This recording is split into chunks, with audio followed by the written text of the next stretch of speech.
2013 সালের 5ই মে মতিঝিলের শাপলা চত্বরে জড়ো হয়েছিলেন অরাজনৈতিক সংগঠন হেফাজতে ইসলামের লাখো নেতাকর্মী। ঢাকার শাপলা চত্বরে অবস্থান কর্মসূচি দিয়ে আলোচনায় আসে কওমি মাদ্রাসা ভিত্তিক সংগঠন হেফাজতে ইসলাম। ব্লগারদের বিরুদ্ধে ইসলাম ধর্ম নিয়ে কটূক্তির অভিযোগ, নারী নীতির বিরোধিতা এবং 13 দফা দাবি তুলে ওই কর্মসূচি পালন করা হয়।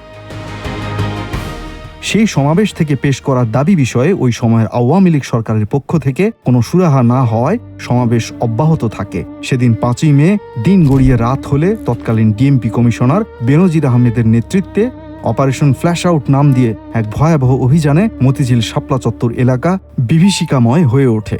শান্তিপূর্ণ অবস্থান পণ্ড করতে চালানো হয় অপারেশন ফ্ল্যাশ আউট। অভিযানের হতাহতের ঘটনা আজও রহস্যাবৃত।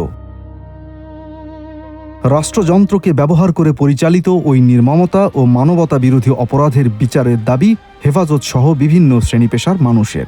মানবাধিকার সংগঠন অধিকারের রিপোর্ট অনুযায়ী শাপলা চত্বরে অপারেশন ফ্ল্যাশ আউট নাম দিয়ে ভয়াবহ ক্র্যাকডাউনে আইন শৃঙ্খলা রক্ষাকারী বাহিনীর হামলায় হেফাজত ইসলামের 61 জন নিহত হন। নিহতদের নাম পরিচয় ইতোমধ্যে প্রকাশ করেছে অধিকার এই রিপোর্ট প্রকাশ করায় তৎকালীন আওয়ামী লীগ সরকার অধিকারের সেক্রেটারি আদিলুর রহমান খান এবং সংগঠনের পরিচালক ASM নাসির উদ্দিন এলানের বিরুদ্ধে আইসিটি আইন 2006 সংশোধিত 2009 এর 57 ধারায় মামলা করে। আওয়ামী লীগ সরকারের সময় তাদের বিরুদ্ধে আদালত দণ্ড দিয়ে রায় ঘোষণা করেন। শাপলা চত্বরের ঘটনায় হতাহতের তথ্য কোনোভাবেই যেন জনসম্মুখে না আসে সে বিষয়ে কঠোর অবস্থানে থাকে বিগত ফ্যাসিবাদী সরকার। এদিকে ছাত্র জনতার গণ অভ্যুত্থানে গত 5ই আগস্ট পদত্যাগ করে ভারতে পালিয়ে যান সাবেক প্রধানমন্ত্রী শেখ হাসিনা।